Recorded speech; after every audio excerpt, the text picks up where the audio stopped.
And the next section is like a pretty fast section. Like my pacer and I, this is probably like the highest vibes of the race. Yeah. And we're like, this is like, amazing race. We've been so focused throughout. We're like 160 miles in. We're under course record pace. Like, we're just going to crush it. And we get into Click-a-Tat, and he and I, my pacer and I are just like hooting and hollering. It's 11 or 12 in the morning, and my crew just gets there, and they're like crying. And they look at us, and I'm like, oh no, what is wrong?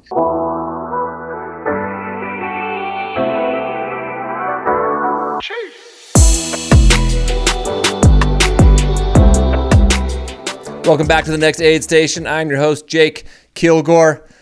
Mick Garrison, DC Peaks guy on my left. Representing today, buddy. What you got in that red Solo Cup, bud?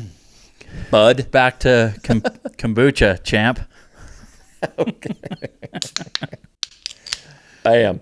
We have a loaded schedule today, just like last week. And some juice, the usual. But I want to start this episode off with, because at the end of the episodes, I forget. For a minute there, we were closing episodes with this. I'm going to open with this one. This book, Trail Running. Learning Perseverance Through Life's Aid Stations. The Jake Kilgore story. Anyone interested?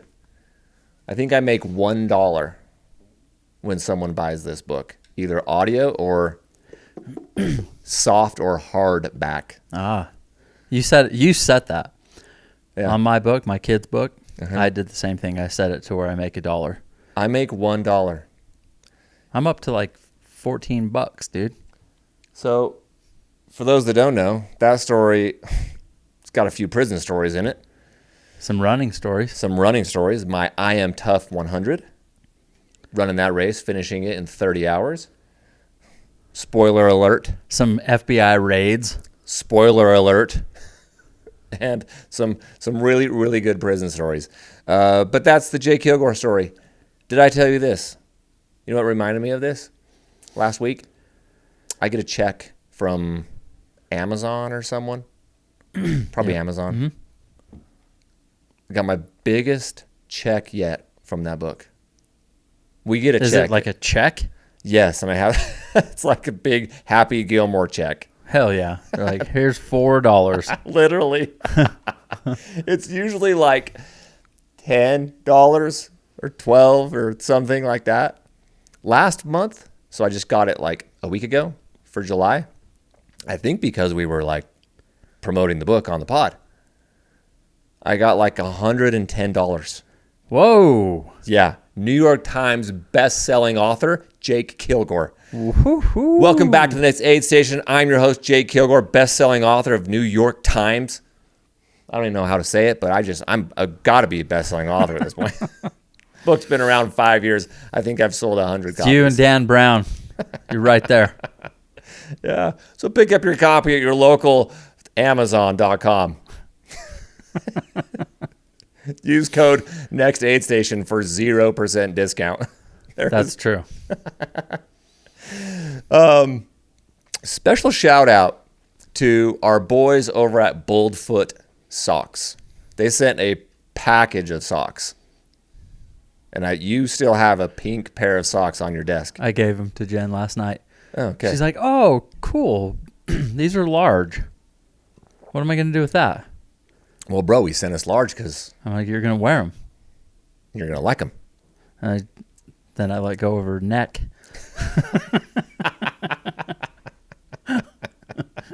Slowly. And then I just went, shh, put them on. Yeah. Well, Boldfoot, they're rad. They sent us a pack of them. I've been rocking them all last week and this week. So it's been cool. We got people reaching out. This dude listens to our pod. He's bought our swag. He rocks our swag at his races and on his runs, and he tags. So if anybody follows Next Aid Station on Instagram, you've probably seen some Boldfoot. So go follow those dudes at Instagram. Give them some love.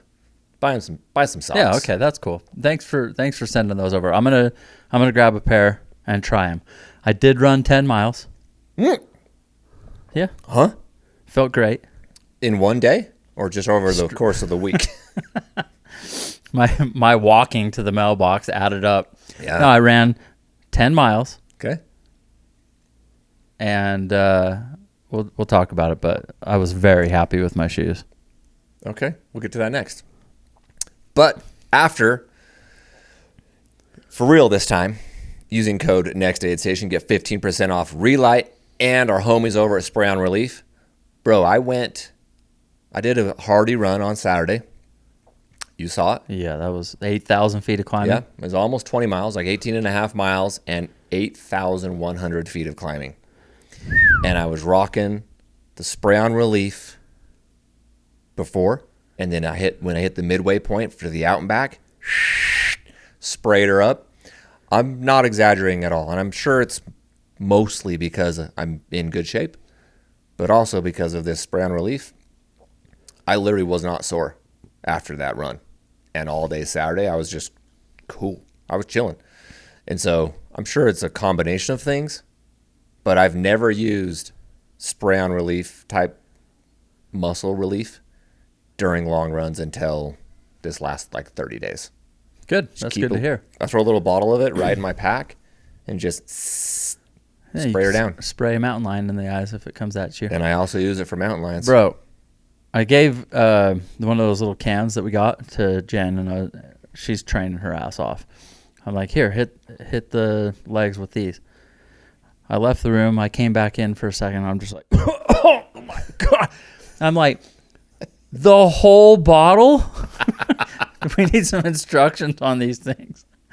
She went crazy. Jordan, can we please get some instructions on the Spray On Relief? I'm like, that's not he common sense. He owns it and sells the product. It's probably like, no, use the whole bottle. Use it all. Oh, yeah, absolutely. It's one-time use. Yeah. Let's get them dollars. Spray, throw it. Actually, recycle it. You can also use it as mace to empty out a room. So, yeah, I've loved it. So, Relight and Spray On, thank you for supporting the Next Aid Station.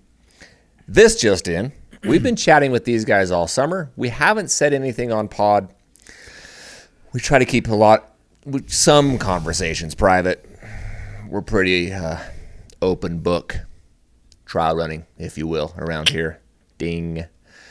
But these guys, we've been chatting, and it's been cool. Mount to Coast. They're not a sponsor of the show. So this is unsolicited, unpaid review time of Mount to Coast. They ain't paying us. Man, most people don't pay us anything. So it's kind of makes sense. But they did send us a few pair of shoes to try out. Mick went with the all very popular H1. I love them. I'm not just saying that. I normally was like, I'm not gonna run in them yet. I still like the Hokas, but then I was wearing them to the gym. I was wearing them to work. I just loved them. Well, then I used them for what they're meant for. Holy shit! Trail running, dude. They are so good. Really? I was like, and I'm not kissing their ass. I don't care. But I'm telling you the truth. I was like, these are badass. You've had them for 2 months, but you've just been rocking them around the office. Yeah. I've seen you at some job sites with them on. Yeah. And F45. Yeah. And you loved them. I love them. And then they're my favorite shoe. Huh? Right now, they're my favorite shoe. Trail running shoe or just like to roll in? I'm not pleased with the Hoka Speed Goat 7s. Every time, Speedgoat has an amazing shoe, but I feel like every year they have this tendency to be like, we have to make a change. I'm like, why? The 4 is awesome, or the 5 is rad, and then they come out with this 6. Like, and just change the colors or something. If it ain't broke, yeah, ain't fix it. That's the saying. Yeah, I don't know, man. You love them that much? I'm in. Now, I haven't tried an ultra in them. I haven't done like a 50K at least. Bro, in April, I tried to buy the H1 twice. Out of stock twice. Because I was planning on wearing them at Cocodona. I wore these dogs, and they're freaking awesome, these Nike ACGs. Yeah, you like those. I love them because those were out, and I really, really wanted to try the H1 for Cocodona, but they were out. Post Cocodona, they heard a bunch of our podcasts, met me down there, met some people, and boom, they reached out. Gave us a couple codes. So I was like, okay, I have U-Ray up. Mick has Bonneville Shoreline Trail in his future. So I was like, you get the H1, and I went with the T1. So for the last 2 months, I've been climbing my balls off, like 25 to 30,000 feet every week in June and early July. You did that? Yeah, for like 4 weeks straight. Oh, because you were... Because I was training for U-Ray. Ugh. And every day I was in the T1. So my review of the T1 is this. I always wear a size 11, but when I roll like normal day shoe, it's usually a 10.5, but trail running is 11. So I ordered an 11. And I think they ran just a little big. So I relaced them, got some different lacing, and then I wore a slightly thicker sock. And now I love that shoe. But I'll say, early review of the T1, I was like, I think they're too big. Maybe And they're just true to size. they're probably true to size, but I think with ACG and with the Hoka Speed Goat, which I've worn the most of those two shoes, I can buy that shoe, put it on, and go run the Tahoe 200. No issues, no questions asked. I could not have done that with the T1. It felt like I needed to break it in, and maybe that's just because it was a little bit bigger, something. But now I love them. But it did take a couple weeks of breaking them in, relacing, and then dialing in the sock combo. So, bold foot, a slightly thicker sock, and then some other sock I have. I was always picking a thicker sock the morning of to go run in my T1s. Well, why don't you try a 10.5? Well, because they send them to me, and then I couldn't exchange them. I already put them on and wore them. Why don't you get another pair? Funny you should say that, Mick. Oh. What is that? I had no idea. That's funny. That's actually funny. Okay, so then, as I'm messaging with them, they're like, here, get the save the code for August. And I think the M1s are selling out like hotcakes. They're flying off the shelves like the H1. Mount to Coast is like top 5 in all of trail running now. In a matter of like 2 or 3 years, they went from new to everyone knows who they are. Pretty cool. Yeah, very cool. To break into the shoe space in trail, pretty cool. So, I ordered these dogs, and they just got here yesterday. So I'm trying to decide if I'm going to start training in them, wear them once or twice, and then wear these dogs. I can't decide if I'm going to wear the M1 or the Nike ACG at the Dark Divide 100 in 2.5 weeks. You don't change shoes? During the race? Uh-huh. During 100, I don't I don't need to. I don't want to. I did. I could have used these in Javelina. Oh, yeah, you could have. I would have loved perfect. these. Damn it. Okay, check these out. I went with the, look at that, M1. Next aid station colors. Well, hang on a sec. And DC Peaks. DC Peak colors. Look at that. I just thought it was really cool that Mount to Coast was like, we want to make a shoe for the next aid station. Yeah, that was cool. And I was like, yeah, name it the M1 after Mick. Yeah. And then give us our color. That's cool. So we were able to collaborate with them on that. That's cool. Thanks, Mount to Coast. Yeah, those are awesome. Look at the lugs on these Johns. Those are good lugs. Those are hardy. Those are some hardy lugs. You know, shoe review guy, he knows all the what everything's called. Yeah. I didn't know what a lug was until this year. Yeah, 3 months ago. People get into that. What's the drop? Oh, I don't even know what the drop I'm means. like, I don't know. I don't care. That's a lace. Well, look, they got the double lace combo. They got the thin guy and the thicker guy. I am aware of the Vibram sole. That's kind of the new thing. Vibram. Vibram? I don't know. I don't care. Look how thick that is, dude. Those are nice. Super cool. Yeah. Well, I'll be wearing those around the office starting tomorrow. Bro, wear them around they the just office. look cool. You should wear those just because they look awesome. Well, that's what Bree says about these. She's like, no, don't wear the ACGs in the next race. She goes, I love those shoes. I'm like, I like them too. What was that? Oh, because you're going to ruin them? Yeah, they'll just get hammered. Yeah. But look how nice these are, all white and clean. Yeah, right here. Spiffy. There's our shoe review. We just went shoe review guys. We're definitely not shoe review guys. But yes, we are. we are fans of Mount to Coast now. And they don't even pay us. Just wait till they pay us. Then think of all the good things we're going to say about them. Oh, yeah. I'll come up. ChatGPT will come up with all kinds of good stuff for me to say. And just think if they don't pay us. Oh, what the we're tongue. gonna- The tongue. I know parts of shoes. Yeah, the laces, the sole. Yeah. Yeah, but, you know, it's going to be wild if they decide not to sponsor us. It's going to get really awkward. Then I'll just start lying and say how I hate them.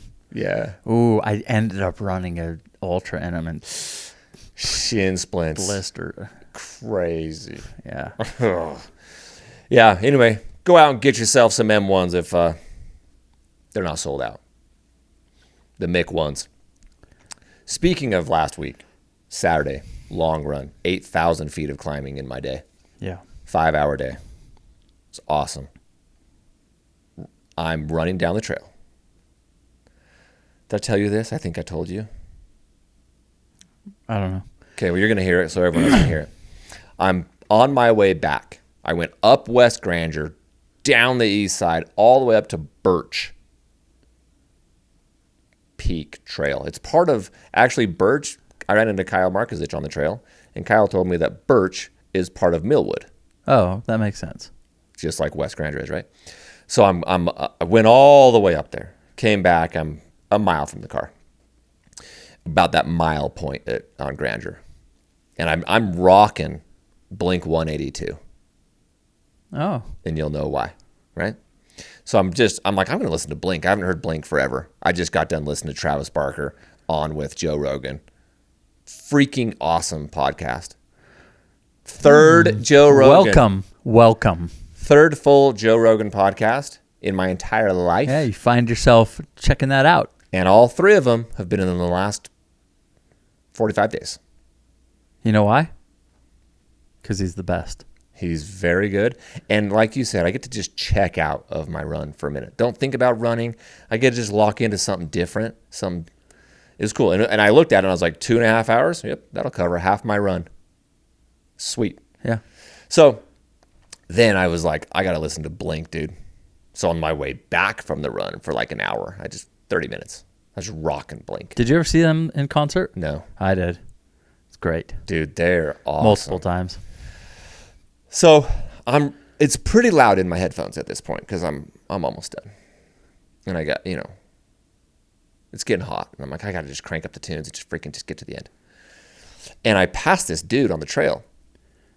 And I kind of hear a voice.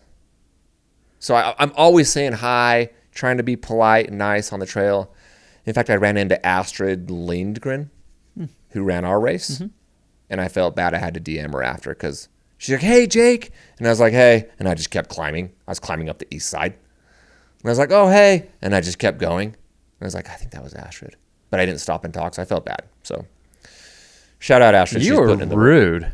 Yeah, bro. She did 2 of the climbs and laps around Grandeur. Oh, nice. For 22 miles. Yeah, okay. And 6,000 feet. Nice.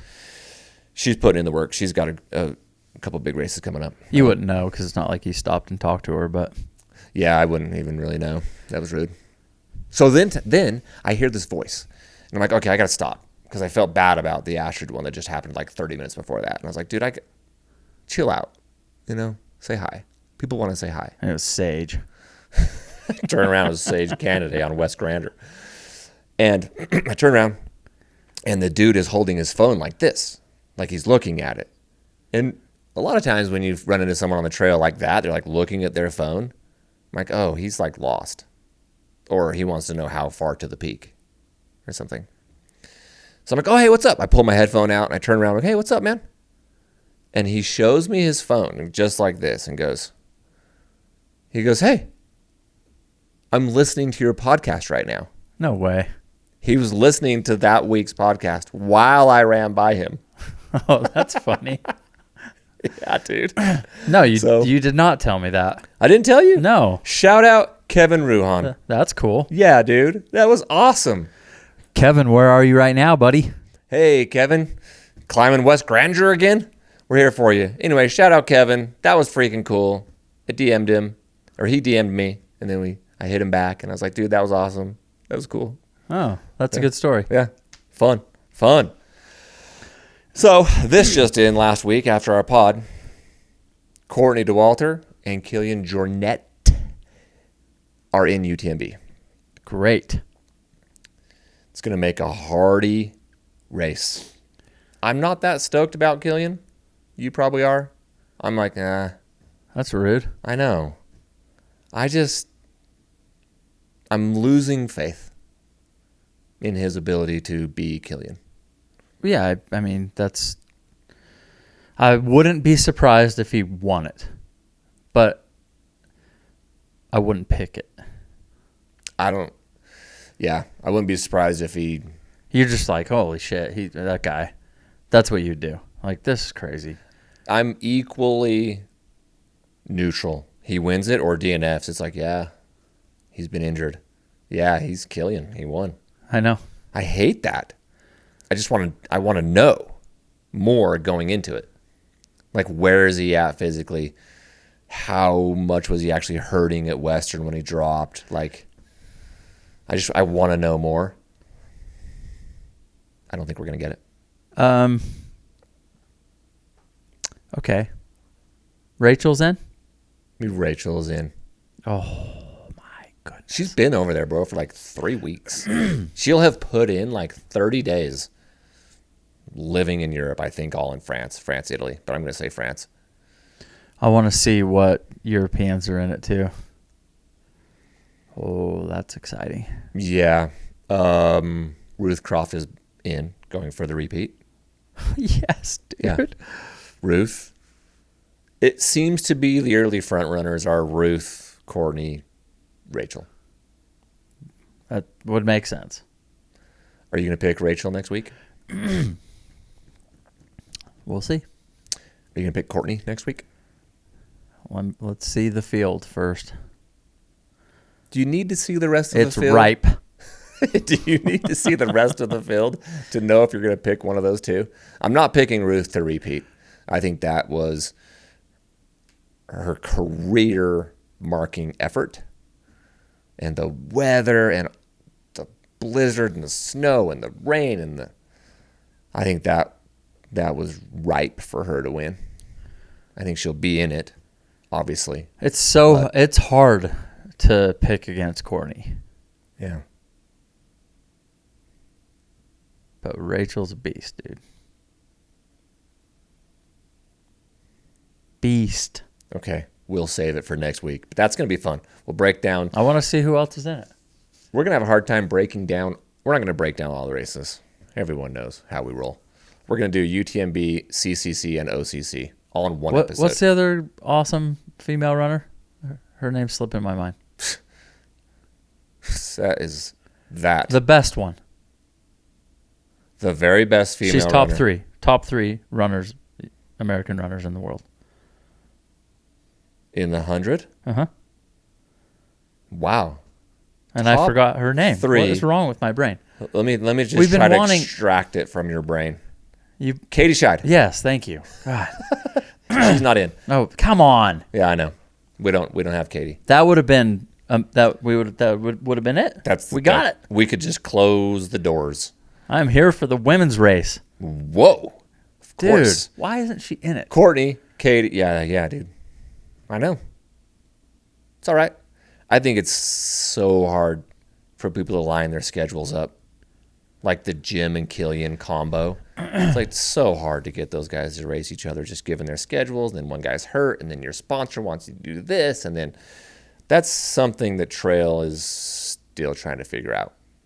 Like, do you create the rivalry and have them compete, or is it like UFC where it's like, no, we can't have the two best fight on every card. Like, it's got to be every couple of years. Or once a year or ever they go down. Bro, who? Courtney, Katie, Rachel? Yeah. Well, yeah, they've never raced, but we've the Courtney Katie combo. Yeah, have they ever raced? I don't know. I really want to see it though. We've been talking about it for 2 years, but we're gonna get because then it's gonna be too late, and we're gonna wonder. Oh, I know. Well, that's kind of where we are with like Kilian and Jim. I'm like, we're not getting their best. When they do race against each other again, finally, we're not getting either of their best. You think Jim's done with his peak? I think Jim and Kilian are not at their best and will not be at their best ever again. The amount of miles and the toll they have put on their bodies, they can't possibly be at their physical wellness peak. I'm not sure that Jim is quite out of his peak yet. I know that he was injured, but that's what I'm saying. Peak fitness, sure, I think that they can have peak fitness, but it's hard to have like the endurance strength with the peak fitness when you're injured. Yeah, but I don't think we have peak fitness from Kilian. I think he's past that. Agreed. I don't think Jim is past that. It's fair. I mean, if he's in a race, we're picking him, so. Would you pick him in Hardrock against Ludo? No. Would you pick anyone? Over Ludo? In Hardrock. I mean, we talked about Ben Demon, Ben Demon is the early UTMB favorite. Wait, I was just kidding. Is he in it? Ben Demon. I was just saying that I wanted him to be in it. I didn't know that it actually happened. Ben Demon is in UTMB. Oh, UTMB. I thought we were saying Hardrock. I know. We are saying Hardrock. Oh, okay. I'm probably not picking against Ludo until he loses. Like, he just owns that course. Yeah. No one can do what he can do. His descending is just, oh my gosh, out of this world, out of control, but somehow magically in control for Ludo. And he's mid-50s? 51. Oh, he's young 50 young or 50. 51, something like that, yeah. I think he turned 50 last year, okay. like right after. Okay. I think he just turned 51. Still, it's great. It's great. So, to answer your question, no, I'm not picking anyone over Ludo and Hardrock. But Ben Demon, Caleb Olson is in UTMB. There are question marks around his health. But he also has been building up this entire year for this event. So, those are the early favorites. At least on the American side, those two dogs. Okay. Have you seen this last Soul Standing? I heard a little bit about it. Okay, it's in Germany. Is this the one where it's only like a mile loop or something? I think it's the standard. Oh, it is? Backyard 4.1. Okay, no. I'm quite confident it is. I have barely followed it. We've received a ton of DMs on it. Watch, if I open my Instagram, it'll be the first thing that comes up. Look, it is. See? Gold coins. Last Soul has a new champion. Mark Dowdle defeats 168 souls and takes the crown with 94 finished loops. That's 630 kilometers. I don't know what that means. Well, just some quick back of the napkin math. How many laps did I say? 94. 385 miles. Whoa. 630 kilometers. Let's just double check here. But that's crazy. Apparently they live streamed the entire thing. And you got to do it on the hour? Yeah. Yep. And he did it for 400 miles. 94 hours. 393 miles is how the kilometers converts. Damn. 93 hours? Basically no sleep. A couple cat naps here and there. Wow. Almost 4 full days. That's insane. I believe it's a new, I think, did it say world record? I believe it's a world record. Dude, he's badass. Yeah, but we got a ton of DMs, a ton of comments. People are watching the live stream. I guess they did a phenomenal job on the live stream. And, like, I guess it was a really, really cool event. I mean, live streaming something like that is a lot easier. But how do you keep people entertained? Easy to pull it off. But that's got to, I mean, boring. Well, there's to watch. excitement, and you gotta get out before the clock starts. Like every hour, you get a rush of excitement. And then is he gonna finish? And I mean, I don't know how many times. I don't know if 94 times doing that is exciting, but it's ultra running, so you don't just sit there and watch it with popcorn. It's on. yeah, it's just a different style, right? It's just a different thing. Well, good for him. That's incredible. Dude, Mark Dowdle. Nobody's doing what he's doing in that space in ultra. Like not even, I shouldn't say not even close, but I feel like it's not even close. People that were watching him, his energy levels, like on Instagram and the reels and stuff they were posting, at like lap 80 and 88 and whatever. I'm like, he looks fresh. Like he's clapping and getting the crowd into it, and he's like almost playing mind games with the second guy. And then just takes off. His like lap 85 or 88 or something was like 39 minutes. How long? Oh, so he just cruised around it. Damn. So he could get like a 15-minute dirt nap. Oh. You have to run hard Yeah. to get your nap in. Otherwise, you don't have time to nap. Oh my God. That sounds so hard. Well, as somebody that does that, does that deter you? You're like, well, I'm not winning that. Or are you like, I'll go take top 10? No, it certainly intrigues me, yes. You should try one.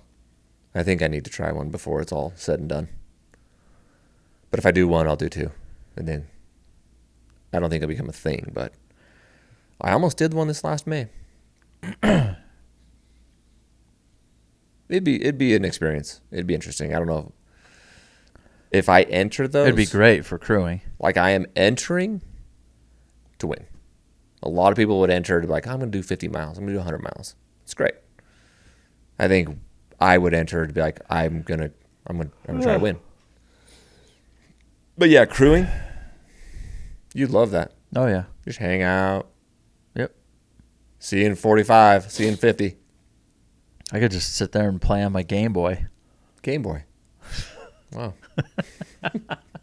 Wow. A big video game guy. Yeah, wow. That's great. Congrats, Mark Dowdle. An American winning. Apparently, the story is that he like missed his flight or his flight got canceled. I think his flight got canceled once or twice. His sponsor like picked him up in a private jet. I'm paraphrasing and probably missing part of the story.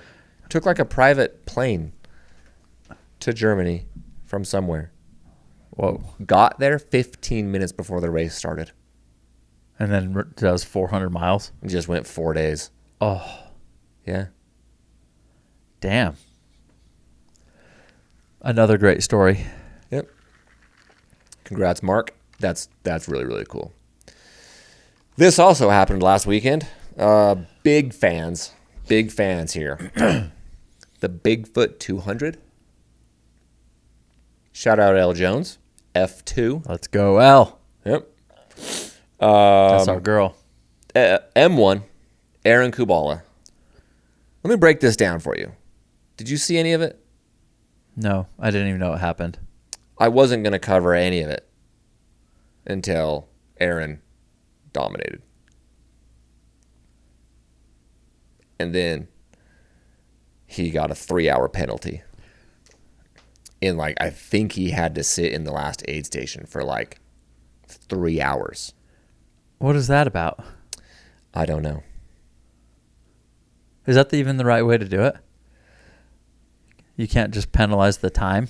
Like, go ahead and go. Okay, I could have it totally wrong. We're going to get it from him. Or I'm going to call him. I didn't tell you that yet. You're going to call him. I'm going to call him. We're going to put him on speaker, and we're just going to ask him. So I'm probably wrong in that he had to sit in the aid station. Or that he won, or that there was a penalty. Okay. Okay. I do know that he won, and I do know that he had a 3-hour penalty. And I want to say I first heard that the penalty was tacked on at the end, 3 hours. And then I secondly heard that he had to sit at an aid station for 3 hours. So I don't know which one's right, but we're going to get it from the horse's mouth. But this is what I want to talk about before we get him on the phone. The reason I'm bringing it up is because Kilian's forging failure just dropped, what, a week ago? 2 weeks ago? And now it's at risk. His Triple Crown is probably going to get broken by Aaron Kubala the exact following year. The very next year. Mike McKnight was going to be one more? Yeah. Mike McKnight set out this year, if you remember, to be recrowned as the king of 200s.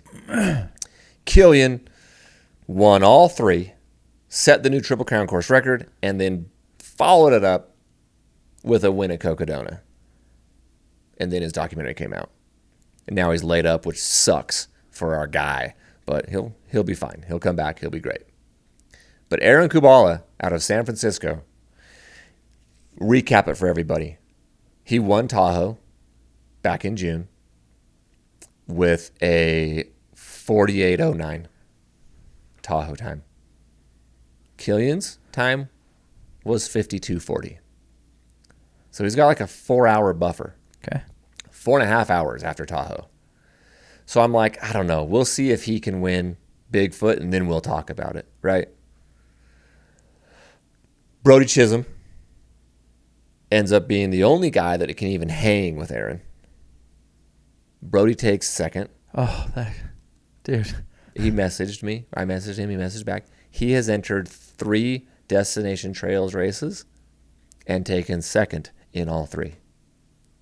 I know. I feel bad. Kinda. Besides, well, DT pulled him from Moab last year. Yeah. All that controversy. He was shivering or he was whatever. He wasn't very happy. They pulled him from the race, which left the Moab 240 last year not really being a race. It was Kilian against the clock. That was unfortunate for Brody and for all of us, for everyone. Anyway, so Aaron wins the Bigfoot 200 in a time of 44:20, beating Kilian's time. Kilian was 45:03. But then they had to tack on a 3-hour penalty. So with the 3-hour penalty, Aaron's at 47:20 for Bigfoot. So he goes 48:09, 47:20, which gives him a 3-hour buffer to beat Kilian's Triple Crown course records. And he's probably not going to be running through mud. It's unlikely that he has the weather that Kilian had. But he has to get through it. He has to get the start line healthy, and he's got to finish that race. So Kilian ran Moab in 58 hours, 45 minutes, giving him a total time of 156.5 hours. And all Aaron has to do is a sub 61 Moab. A sub 61 Moab gives him the Triple Crown. So I'm starting to wonder. I feel like at this time last year, people were talking about it, and Kilian's presence started to grow. I don't feel like that about Aaron yet. Like, I'm not seeing it anywhere as far as like being promoted. And maybe it takes Moab to do that.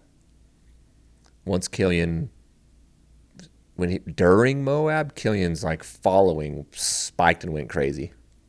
And then for the next like 60, 90 days after Moab, his social following, his sponsors, all of that went bonkers.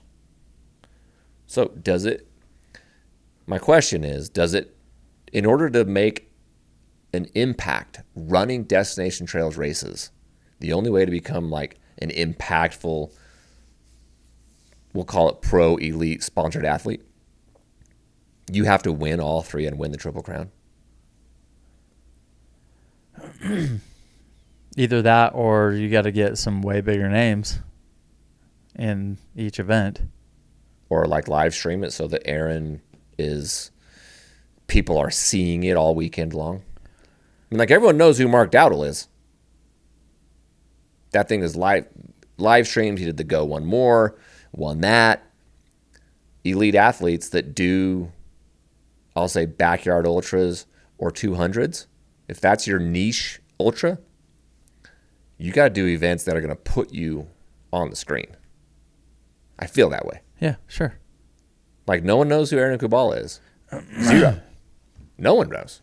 The other thing is like if there's a long-standing record and then you're the one that takes it down, that's more hype. Then it's like, oh, we just had this. But it also has to be the right mix of events. Same race. Same events, bro. But they're not. I know. But like, are you saying that Kilian's? If it was 15 years standing, Kilian's was like, I think Mike McKnight's record was set in 2019. So wasn't that? I mean, it's like 6 years. I know. I'm just kind of in general. If we're trying to dissect this and understand, like, if say for example, it was just being broken every year. Yeah. 5 years in a row, the third year guy, like nobody cares anymore. Unless it's when Hardrock or UTMB or Western or something still, big. it takes away from it. It does. If it's just being smashed every year. But if it's what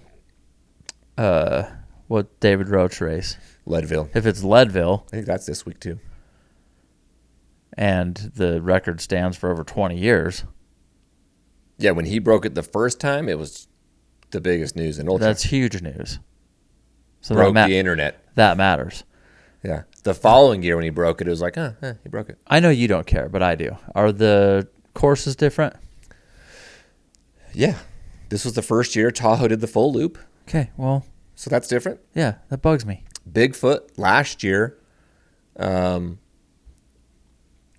what I've heard and seen, was faster because remember the last like section of 9 or 12 miles, whatever, was all on the road. Yeah. And Kilian was afraid Brody was going to catch him on the road. Yeah. That was not there this year. So that part was different in Bigfoot. For the most part, Bigfoot was the same. Couple little changes from what I heard. Yeah. Okay.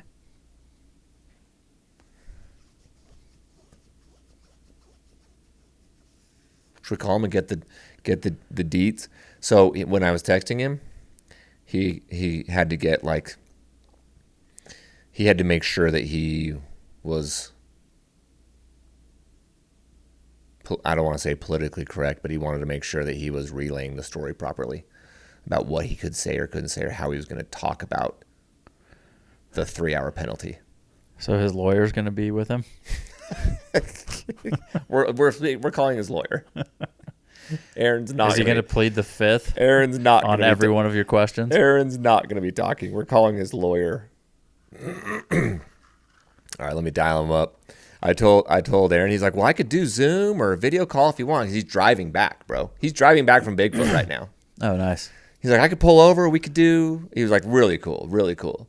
And I was like, no, man. Like, we're either in studio or we're old school radio call-in style. That's all you get with us. We're not. I don't know if that's for a forever thing, but that's just the mood that I feel like we have at the Next Aid Station. Either you're sitting in this chair right here and we're getting down in person, or we just go speakerphone it, man. Radio calling, first time, long time.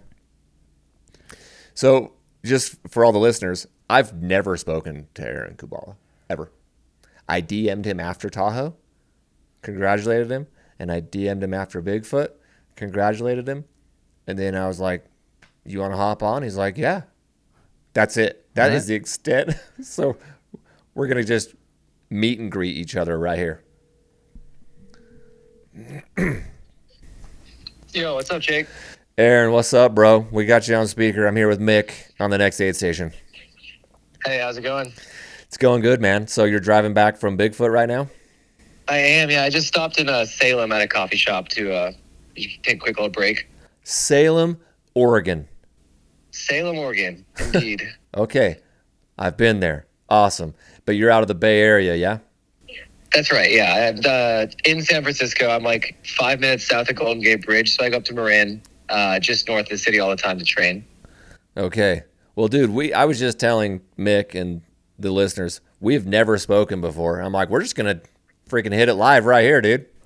Well, let's do it. I actually, maybe technically true, I was pacing Mike McKnight in Tahoe 2024, and you were running. I think that's the year you got third.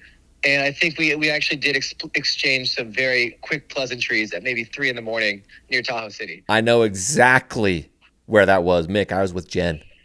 Rolling into Tahoe City, I was going to die. And you guys were coming out, and I was in 4th or 5th, and we stopped and talked. I didn't know that was you. I remember talking to Mike, and I was like, oh, what's up, Mike? And I remember this story. Yeah, I told you this story. I'm like, yeah, Mick, or You Mike. guys started to strategize. Yes.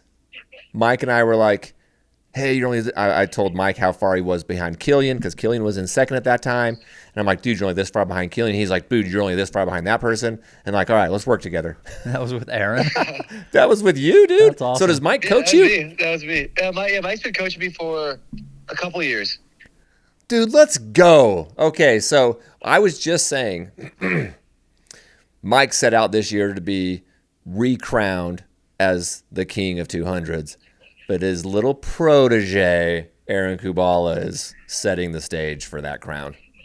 I love Mike. I think he was a little worried going in. I think he knew I was coming for that title. So was he re-entering the ring because of you, or because he was chasing Kilian's record? Oh, it was Kilian's record to chase, and so he was re-entering it because of that. I had actually wanted to run Triple Crown last year and got injured beforehand, and so I was kind of hoping to have a battle with Kilian at Triple Crown last year, and so I was just coming for the record that I wanted to go for a year ago. And then Mike, he actually called me. He's like, hey, I know we have a relationship. I know I coach you. Are you cool if I do Triple Crown as well? And I was like, yeah, like the more the merrier. Get in here. That's so cool. Get in here. You're like, bring it on, youngster. Yeah, youngster. We wanted the more fast people, the better it is for the sport. It is so. I mean, we were just saying that as well. I'm like, you kind of only had Brody chasing you in this last one, and then in Tahoe, Mike, takes a log to the head and has to drop at Tahoe. But have you? Right, yeah. Have you found? Mika was coming for me in Tahoe, but she was like 6 miles behind at the last day. What's the last day? At Forest Incline Village. So that was, there was a gap, but there was some pressure. And then in Bigfoot, which I'm sure we'll get into, there wasn't really much pressure. And then including this 3-hour time penalty, I thought Brody would catch up. And even in that 3 hours where I had to wait at an aid station, no one in sight. So it was just chasing time at that point. Yeah. So you haven't had, to your point, getting more, we'll call them elites or just faster runners in these DT races. Like what's it going to take, man? We're all kind of following it, but we seem to be following like a guy or a girl. We don't have a pack of people entering these races. Why? I think it's, part of it's a culture thing. Is a lot of the races, I mean, they even say it in the race manual, are framed as like this is an experience and not a race. But at the end of the day, it is a race, and there are people that are going to treat it as a race, and there are people that are going to treat it as a 4-day through hike. Each of those perspectives is valid, but I think there's not a lot of it's like the media attention as well. Cocodona and Mammoth, they get the live stream, they get all the people checking in, and I think if you're trying to build a career in the sport and you're strategically picking races, it doesn't make sense to pick the Destination Trails races, at least at the moment. So I think that's obviously the biggest part of that is media attention. But in terms of like the quality of the races, I mean, have you run all of the Destination Trails races or just Tahoe? Or? Just Tahoe. Yeah, I've only done Tahoe. Yeah, but I mean, I think they're the best race courses. Like, I think they're the prettiest courses. The Bigfoot course was something. I was not prepared for whatever this was. Yeah, I mean, when people ask me what's your favorite race you've ever done, most beautiful course, like, bro, I'm talking about Lavaredo in Italy and Tahoe. Those are the first two at the top of my list every time. I'm like, Tahoe's beautiful. Tahoe is an unreasonably special place. And the fact that there's like a perfect 200-mile loop around the lake just feels like too poetic to ignore. And people who have done Bigfoot or all three of them, or Bigfoot and Tahoe, a lot of people are like, no, like Bigfoot is my favorite course. It's freaking beautiful. It's remote. People love Bigfoot. 100%. That's the impression I get as well from all the people that have done all three, is Bigfoot seems to be consistently the favorite, with Moab as the least favorite, which I think is funny because Moab, I think, is probably the most popular in the space. Probably because Courtney's run it, probably because Goggins has run it. It's like, there's these inflection points of what breaks the news. And I think for Moab, those two people running kind of brought a lot more media attention. 100%. Yeah, we tend to agree that I have no desire to run Moab. I've wanted to run Bigfoot in the past. I'm actually running up at the Cascades here in a couple of weeks. I'm running the Dark Divide, which is right in that same general area. Oh, I've heard that's a great one. I've not done that, but I've heard that's a good race. Yeah, so yeah, I'm excited for it. But hey, man, let's dive into this. I saw it on your Strava, and I was like, a 3-hour penalty. Like, how does one get a 3-hour penalty? Yeah, so I'm still processing this, and I think the facts of the matter are, I came into an aid station without a pacer that I had started with, and that is explicitly against the rules. And the race within the language is allowed to sort of arbitrarily pick a penalty for that. And in this case, it was 3 hours. I don't understand the reasoning behind the 3 hours, but it was an alternative to a full disqualification. So in that sense, I'll take it. The fact of the matter is, I came into Quartz Ridge, and I did not know where my pacer was. The story is that I was running. He stops to pee. He's like, "I'll catch up." Okay, I keep running. Run for about 5 minutes. Turn around. He's not there. I get confused. I go back. I yell his name. I don't know where he is. And I'm like 2 miles out from the aid station. And so I'm kind of like, well, there's a number of things that could have happened here. And my brain is, I'm 100 miles in. I'm a little sleep deprived. But I'm making a decision that I think is like safest for all parties involved, is that I'm yelling my pacer's name at the top of my lungs. I doubled back to try to find him. I mean, in hindsight, I probably should have gone more miles on the trail backward, but that just felt very counterintuitive. And I didn't envision a world that he wouldn't catch up to me. What turns out had happened is that he stopped to pee. He took one step and started having some back spasms and was able to walk it in. I mean, this guy's a veteran 100-mile runner. He's had like a sub-17 javelina. And well, the long story short for me is I am in a situation where I now don't know what to do. I don't know where my pacer is. We're in this dense forest trail. I think it's possible he's gotten lost or taken a wrong turn. And I don't know if the best move is for me to be traipsing around the forest searching for him, or if I run it in the 2 miles to the aid station and let them know that, I need to get in touch with my pacer and figure out what's happened. And so I'm kind of like trying to make whatever decision is feels right, because I'm freaking out, wondering like, if this guy fell and split his head, my best course of action is to get help. So I end up going to the aid station. I immediately tell my crew, I lost Paulius. Like, what do you mean you lost Paulius? I'm like, well, I don't know where he went. Like, he was behind me. He said he'd catch up, and then he wasn't. And I tried to find him, and I couldn't. And so I just came here. And, Bigfoot's got tough pockets of service, but there's now Starlink, there's now satellite phone. So thankfully, my crew was able to get in touch with him via satellite phone, and he almost immediately texted back, "I'm fine. I'm 1.5 miles out from aid. I'm walking it in. I had some back spasms, but I'm completely fine." He's got all his required gear. He's got the maps. He's a super smart, capable dude. And my crew just says, "Look, Aaron, you need to just focus on your race. You just need to, we will take care of this. Let's get going." And so I did. And I went to the next aid station. Wait. So when you left that aid station, did you leave with no pacer? I had another.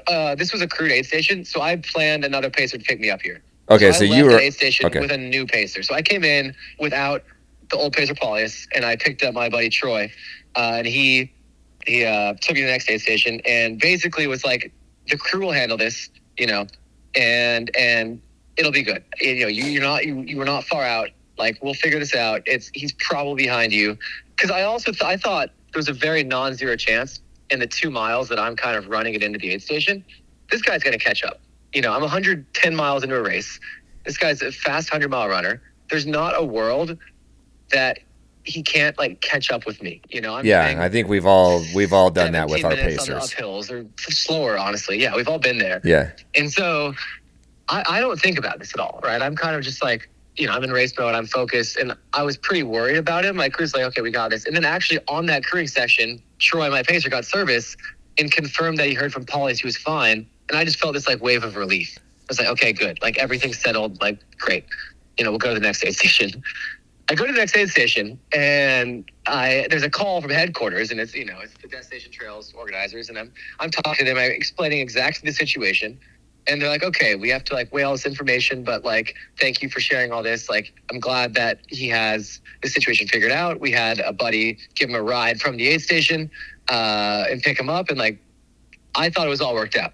Right. So I'm still locked into race mode. I'm pushing. I'm at this point coming to Channel Lakes. Destination Trails is posting that I'm, I think, an hour and a half ahead of Kilian's time in Channel Lakes. And so I'm cruising. I'm feeling good.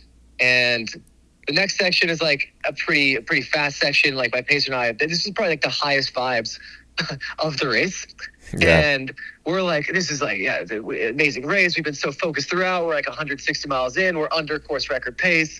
Like, we're just going to crush it. And we get into Klickitat, and he and I, my pacer and I are just like hooting and hollering. It's, I don't know, it's 11 or 12 in the morning. And my crew just gets there, and they're like crying. And they look at us, and I'm like, oh no, what is wrong? And the race organization had their solution in this matter was to hold me for 3 hours at Klickitat. And what mile is Klickitat? No, sorry, this is mile 1. It's the last crude aid station before finish. Okay. Mile 150, I think. Yeah, around 150, 145, something like that. Okay. So yeah, I get in there. It's kind of like once you get there, and I at this point, it's like I've done that section before. I've paced that section before. It feels like it's bringing it home. And I'm fired up to go to the next section, and just the emotional roller coaster of, my crew is crying, and they're like, we have bad news. And I get on the phone with the race organizers, and they're saying that there's like some stories not aligning up between like the aid station captains and what's going on. And I don't really know what's going on. And then I'm like, but can I finish the race? And you just add a 3-hour penalty after. Like, that's whatever you need to do. Like, just let me finish the race. And I think they felt that it wouldn't be fair if Brody or whomever was behind, like, caught up to me and I finished the race first, but it was within the 3-hour penalty, and it would be weird for me to cross the finish line. I don't know. I think in these situations, like, man, everyone, including the race organizers, are like sleep deprived. There's all these issues. Like, there's information asymmetry between all the different Starlinks, and people are just trying to figure out what's going on. But I had to just wait at Klickitat for 3 hours. And I just taken a ton of caffeine coming into it. So I'm absolutely wired. You couldn't sleep. It's like, there's no way I can sleep. Right. So I'm kind of just arguing is maybe, I was arguing with the race directors to try to like figure out what's going on and understand like what the best protocol for what I was supposed to have done in that pacing situation. I was like, well, I don't understand. Was I supposed to like look in the woods for him? And they're like, well, you just can't leave your pacer. I'm like, but I find myself in a situation where I don't know where my pacer went. What do I do? And everyone's trying different things. And I'm also at this point, I haven't slept the whole race. I wasn't planning on sleeping the race, maybe 5-minute dirt nap in that section. And I'm hyper caffeinated. I don't know, probably we're talking like 8 cups of coffee worth. And so I'm just in this frenetic state of like, what the fuck is going on? And my crew is like, at some point, you just have to like accept this, and you're going to be here for 3 hours. And I'm like, all right, fuck it. Like, we're going to go to sleep. Get me in the van. And I try to sleep, and like, I can't. I'm just so caffeinated. So I probably got like an hour of sleep.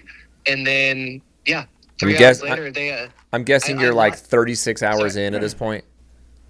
Yeah, that'd be 36 hours in, something like that. Okay. Yeah, I have to check, but that sounds about right. And it's everyone's like sympathetic to the situation because there was no world I was like trying to break rules or break protocol, and I'm just trying to like run my race and keep things safe.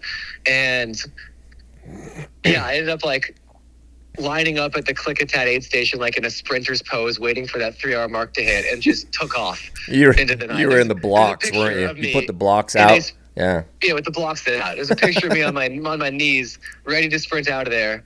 And yeah, I don't know, man. I'm frustrated by the situation. I understand certain decisions have to be made, and I understand like this is my official time is going to be labeled 47:21, but part of me is like that's if not a 3 hour faster time because I did have that break, it's at least like a 2 hour faster time or 2.5 hour faster time. Yeah, because with a 3 hour break, you are running the final 50 faster than you would have. But yeah, you're probably right. 2 hours. What that might be, and maybe I'm like a minute per mile faster. So maybe that's like 40 minutes. So what was that? Like maybe it's like 2 hours and 10 minutes faster. Yeah. So okay, let me. The break. Mick's got another. Mick and I want clarity on this. Yes. What is the actual rule that you broke? The actual rule is that you are not allowed to drop a pacer at any point for any reason in the race. And so my understanding in hindsight is that, and this is something I am trying to have a discussion about going to Moab before, and I think is actually part of like the professionalization of this 200-mile sport, is that this rule is mostly designed for like, you're a mid to backpacker and you're going through a hard time, and your pacer is probably even less qualified than you are to be out there. And you can't be leaving each other due to safety. But I feel like in this situation, they were saying that the rule is if my pacer has back spasms, I'm pushing for course record. I need to spend the next 3 hours walking him in 2 miles to aid and just stay with him that whole time instead of running to aid and letting people know and alerting. Within the rules right now, I cannot leave my pacer for any reason. That pacer is my responsibility. Okay, and so the arbitrary 3 hours came from, I'm gonna guess here, but you can clarify, the amount of time it would have taken you to walk in with him would have been 30-minute miles. I think that was a thought. He got in 2 hours based on his Strava. And so knowing that, I was kind of like, well, I guess this is arbitrary. I think they were trying to figure out the timing of that based on what the aid station captains had said and when I came in. But it took him 2 hours to walk it in, the mile and a half, like he was going, a super slow mile. But I guess the race rules are that no matter what is happening, you have to stay with your pacer. If my pacer is Kilian Jornet and he's the best runner in the world and he rolls an ankle and he can't keep up, that my race is gone. That's kind of like, that seems like right now that is the protocol. And who were you talking to about? Was this Garrett and Candace or one of them or both of them? Garrett, Candace, and Brian were making like a consensus decision about all of this. So just kind of the general race organization. And I mean, I to be honest, I think a lot of it, like it felt like Garrett was really going to bat for me in terms of like this should not be DQable. But they felt that because of this clause in the rules, they had to impose some penalty, which, I think at the end of the day, it's their race, it's their organization. Like I have to accept these rules. And I also think like the way the 200 world is evolving right now, a lot of these things are not clearly designed for speed or optimized for people trying to push records. And I think that's just something that, will grow going forward. That we'll start to see that change for front of the packers, leaders, course record breakers. Like there's some, but then there's the argument that their rules are different than my rules. And is that okay? And the whole. Right. And you want to standardize. My thought, I talked to the race organization for like a lot of yesterday and just, trying to be in good faith, like figure this out. And I think there's just high pressure on all sides, intensity, multiple stories, sleep deprivation, emotional roller coaster of a few days for everyone. But one solution that I think could work going forward is like, what if the pacer has a tracking device that the race doesn't have to pay for, but I could opt in and pay an extra fee so that my pacer can connect to track leaders. And even if it's not on the same page, they can be accounted for safety reasons by the race organization. Like, sure, you don't want people dropping their pacers, even though, Western people drop pacers all the time. In Cocodona, I believe you can drop pacers. Like, but this is a different situation. And Bigfoot is the most remote course out there. And so from a safety concern, sure, I'm sympathetic to that. Like, you don't want people wandering around in the middle of rural Mount St. Helens. But I think there are solutions like maybe an extra tracking device or something that then, again, if a pacer rolls an ankle and I'm 10 miles out from aid station, he's got everything he needs. He's capable. He's lucid. If I'm like a front runner, is it best for me to walk with him for 7 hours? Like, I don't know. I don't know the answer to that. Yeah. I mean, didn't Kilian drop his pacer at Western that one year? Sure. Yeah. Jim. Yeah. Jim did. Yeah, people drop Jim pacers did. at Western Jim all the did, time. yeah. Maybe. Yeah, that's what I'm thinking of. Yeah. What do you have, Mick? No, that's. Oh, I thought you had something. Okay. Go ahead, Aaron. No, I just think it confers no advantage to the runner to drop a pacer, right? And so in terms of like a time penalty, I guess it's just because there's a clause in the rules that I broke. That's why it's enforced. But obviously dropping my pacer did not improve my time, Dude, I would have died if they freaking DQ'd you. I would have absolutely. I mean, I'm not you. I'm just watching from my comfort of my couch, but my goodness. I'm glad that they did not do that. Yeah, I'm glad I did not get DQ'd for that. And especially, you've been in these races, like you've worked for 25 hours of just nonstop focus to get to this point.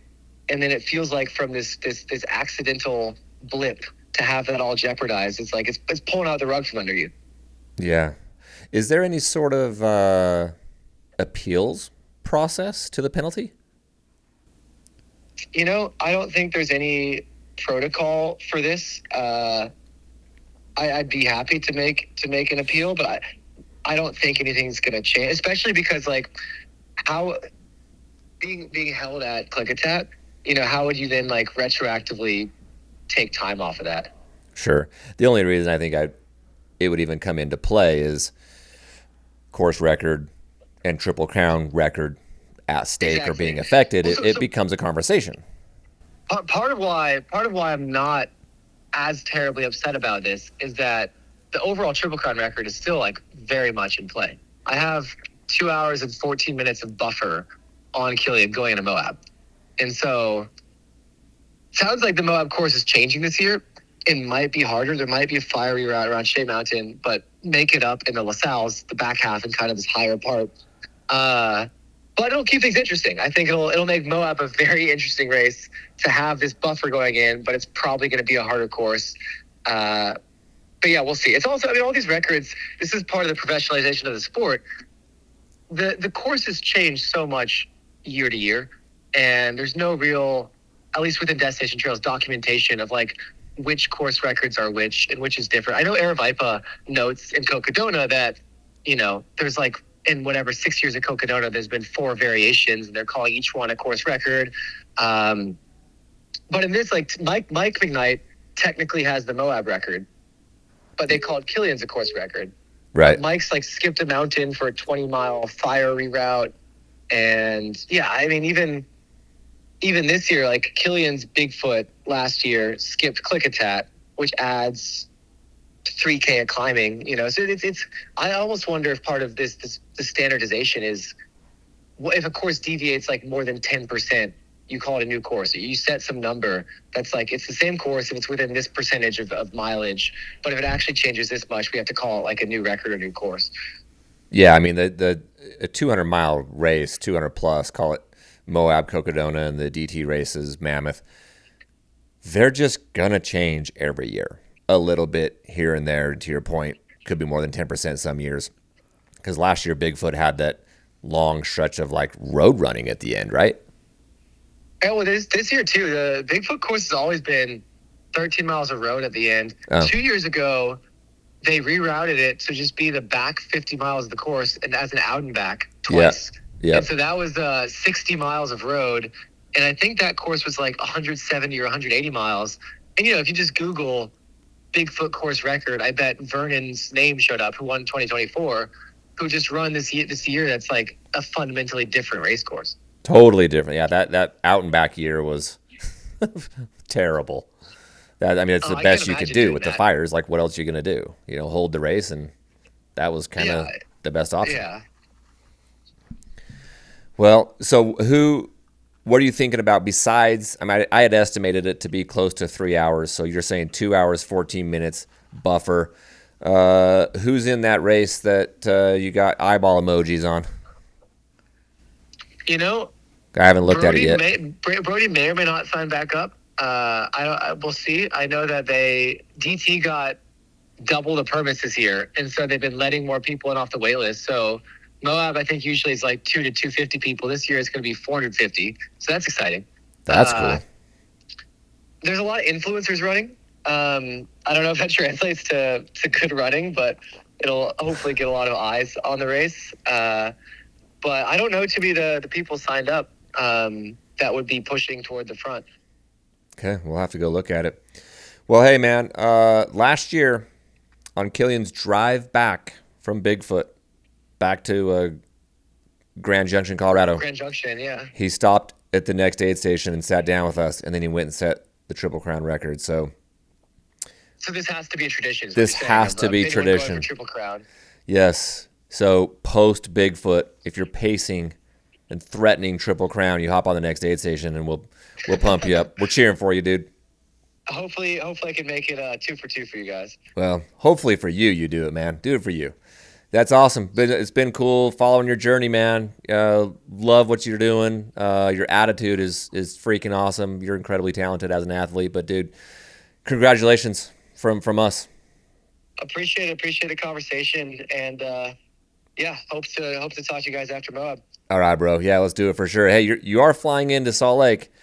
We'd be down to schedule something before or after the race. You want to come sit down with us? We'd love to get to know you. For sure, dude. For sure. Okay. I'll message you. Thanks, Aaron. Safe travels back. All right. Sounds good. See you, buddy. Later. Okay, later. Whoa. Whoa. Well.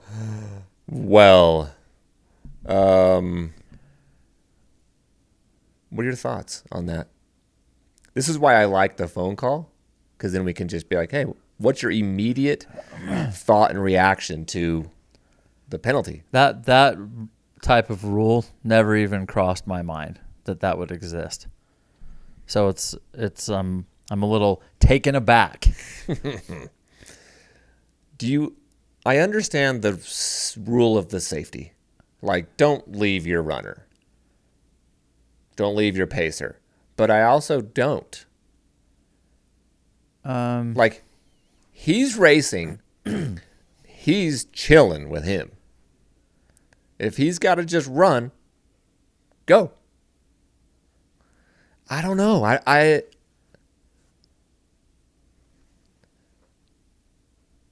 trying to think worst case scenario. You leave your pacer and his back spasm and he's laying on the trail. That's not good.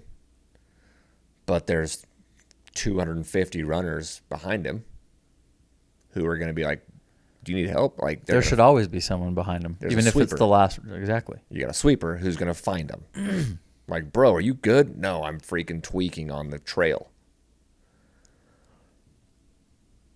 From a RD, race director's perspective, I'm trying to understand. Yeah, I mean, I get it. Like, you want the runners to be safe. That's not how I would do it.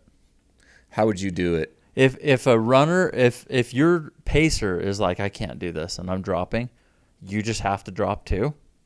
I don't like that. Okay, but let's just take his exact scenario. I got to stop and take a leak. All right, bro, cool. I'll catch up when you can. Like, I've done that a million times to you. You're going to stop. I'm like, I'm going to keep going. I went back to the aid station. Yes. To get you a Band-Aid.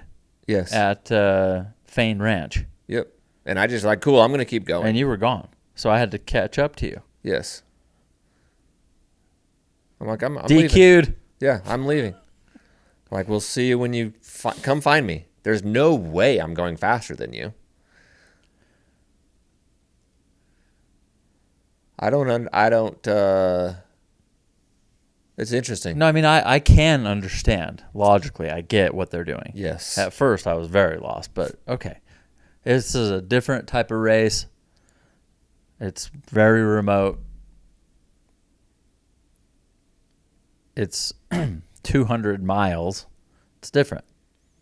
He does make a good point. I mean, the last thing we want to do is increase the cost of a 200 miler that's already $2,000. But it kind of makes a good point. If you're in a 200 miler that says you cannot drop your pacer, maybe the race organization should provide a tracker to the pacer. If it's all about safety, then why aren't we taking the measures to be safe? Well, Give them a tracker. Yeah, they can afford it. Sure. And then you just cycle through them. Like they would come into that aid station, they would take it off and put it on his next pacer. So it's not like you would need 300 more, right? You'd need like another 100 or 150 or whatever. It would be expensive, but that's an option. Yeah. I don't think you put the cost to bear that on your runner, like oh yeah, I'll bring. He offered that. But the expense, yes, but the burden of like bringing one, that ain't happening. Oh, I didn't catch that part. Yeah, he was like, I'll do it at my own expense. Oh, I thought it should just be like an option at checkout, like add to. Yeah, I'm adding 2 pacers, but maybe you don't know how many pacers you have, and you got to pay for it. Maybe you pay at packet pickup, just scan a QR code real quick, rent them. I don't know. There are options. If it's about safety and knowing where the pacers are, which clearly that seems to be. Why didn't they have a pacer for the pacer? Now we're talking. If you're going to drop your pacer, they need a pacer. And a sweeper. Well, he's cool, dude. Yeah, it's way cool. I liked him. That was cool. Okay. Go get it, Aaron. We'll be following the Moab 240. Okay. We got one more topic, sir. Okay. Well, we got 2. I'm going to skip to this one. UTMB has a race in Chattanooga, Tennessee. Next year, June 4th through the 6th. Shout out our boys and girls in Chattanooga getting a UTMB race. Getting a UTMB races, I believe. What's the distance? 20K, 50K, 100K. That's what they do, man. That's their model. Yep. Is that a ski resort in Chattanooga? That's how they roll. I don't know, but that river looks nice. Yeah. Is there any skiing in Chattanooga? I'm going to say no. I've never been there. There's no skiing. But it does look cool. The people that DM'd us and talked about this from Tennessee said this place is beautiful. Beautiful. I'll go do the 20K.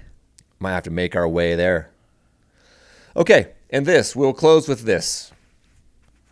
Hardrock made an announcement. Hardrock made a policy announcement last week. Did you read it, Mick? Nope. Perfect. We're going to get your raw reaction here, sir. Here it is.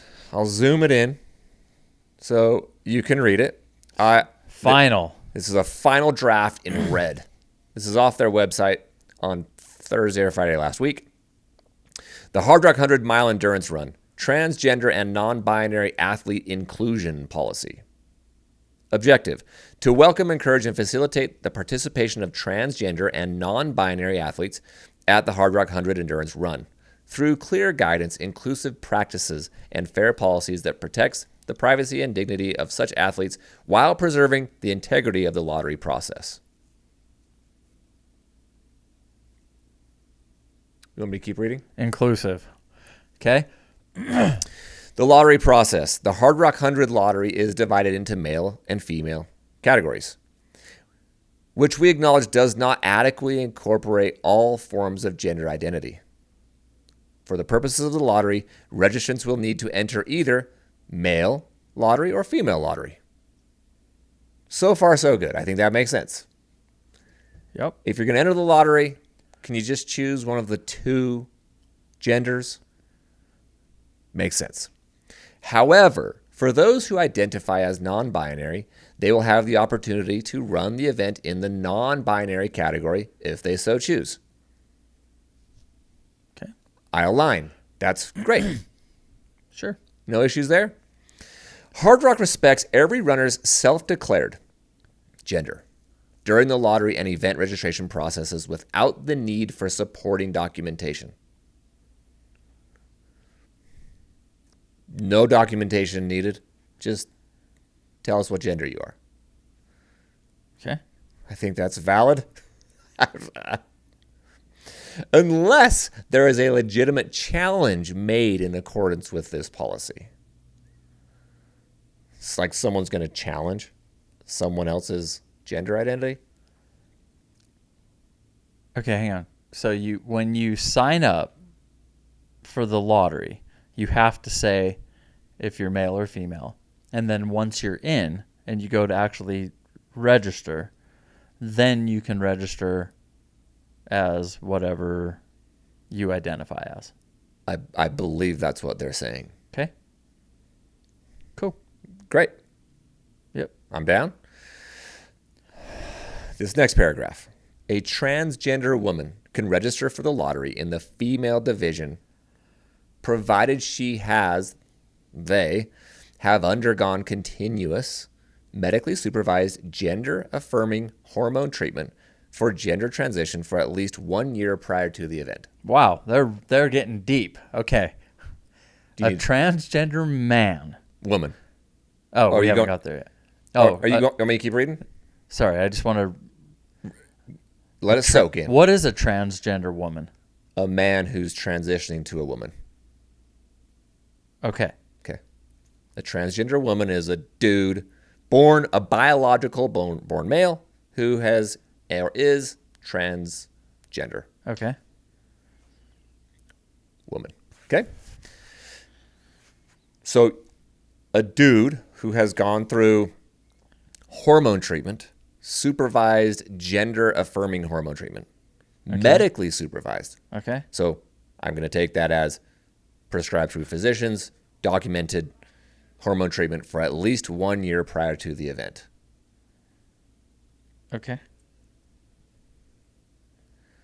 Same thing on the other side. A transgender man, so this is a woman, transgender to a man, can register for the lottery in the male division with no restrictions.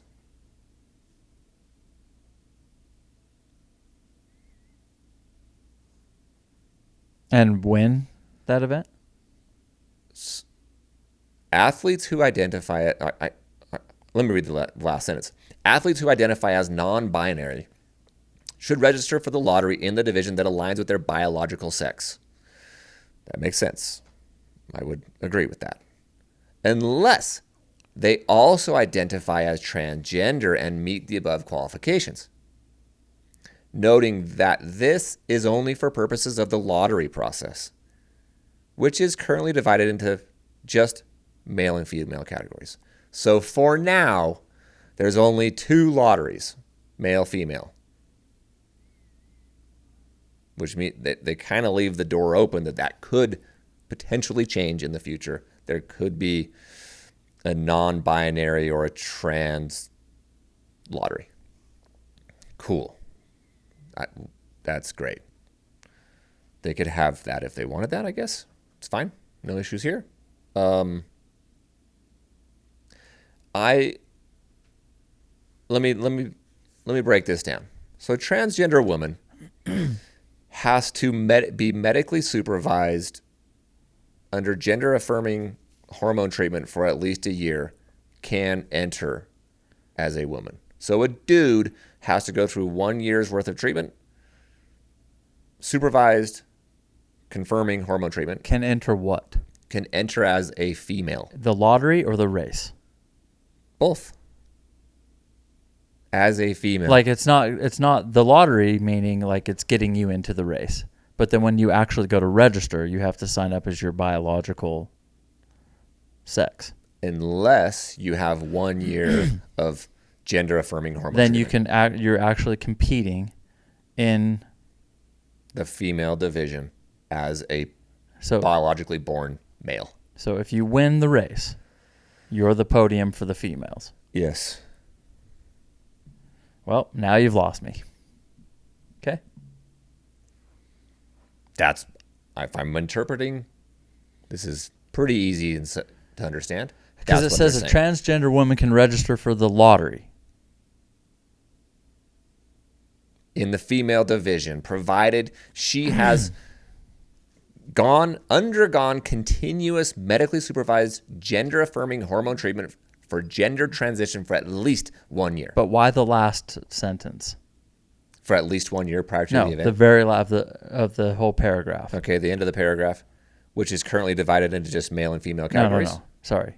Noting that this is only for purposes of the lottery process. Because to enter the lottery... Now it's in my head, like, well, hang on. Why did you say that? Are you saying it's literally only to get into the race? Now you're in, but you can't compete against the females. Otherwise, why are you even saying that? It's like it's redundant. You already said this is how you get in.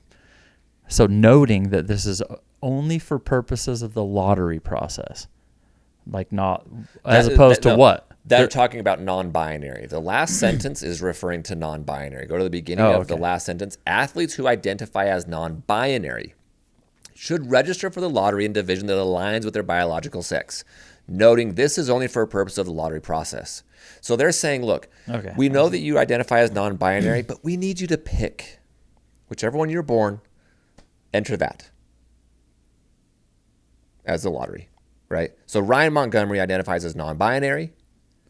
So just pick. He has to, Western states is the same way. You have to say, you can't pick. It's like, I was biologically born male. I'm entering the male category as a non-binary athlete. Okay, that's non-binary. But if you feel like you were born into the wrong body and you're transitioning and you go through the medical treatment, then we are saying we align with you. You are now a woman. As long as you went through this for a year. And you can race against women. Okay, I get it. So no issues on it from my side on the non-binary. Cool. Like if you are non-binary and you just enter the race as the biological born gender, like that makes sense to me. I'm in. Well, of course you do. That makes sense. Well, of course. Well, not of course. That's not even saying anything. I mean, I guess of course because that's how you view it, but some people don't see it that way. If they are non-binary and there are no genders, how are you supposed to sign up for the race? Right. You have to sign up, which means you have to put the biological sex that you were born. Unless they create a third category and actually have a third podium and all of that. Yeah. Some races do have, you can register for the race as non-binary and there is a non-binary podium. Yeah, I've seen that. So for now, Hardrock is saying there's just 2 entrants, male, female, and there's 2 podiums, male, female. They are, by purposes of this document, allowing transgender women to compete in the women's race. So it probably won't be a thing until a biologically born male lands on the podium or wins the female division. Then what happens? All hell breaks loose, or is it just everyone loves and supports that individual? In the running community or on this podcast? It's not the same thing. At Hardrock. Listen, I have no interest in being mean. We just disagree. I disagree with that. I would never do that for our race. Okay? Yeah, we're not trying to be mean, but this is You do your thing, Hardrock. Do your thing. That's not protecting women. Is it inclusive? What is it? What are they trying to do? And maybe they're missing the mark with some groups of people, whether it's us, whether it's other women who disagree. It is missing the mark. But what's the intent here? It says that to be more inclusive. and respect every runner's self-declared gender. Self-declared. Yeah. So this doesn't affect me because I'm never going to win Hardrock. I don't know if I'll ever even get in. But it affects probably 5 to 10 women next year. Or the year after, or the year after. Because if you look at Hardrock, if I remember right, there's only like 35 females in the entire race. It's super low. 150 runners. It's roughly 70-30. Call it 45 on the high end females. But I want to say it's like high 30s. Yeah. It's not that hard for a male transgender woman to impact placement over there in this small of a race. Yeah. Now that individual's not winning it. Like Courtney's beating the crap out of every freaking dude anyway. So it doesn't really matter. And so is Katie, and so is Rachel, and so is you name it. Most of those women that are podium and Hardrock, they're like Dale's picks. Right? We call them Dale's picks, but they're not called that. But everyone knows what we're talking about. So I posed the question on the Instagram from Next Aid Station. A genuine question, which I literally, at the end of my question, said, this is a genuine question. I said, hey, are Dale's picks or the board picks, whatever you guys call them,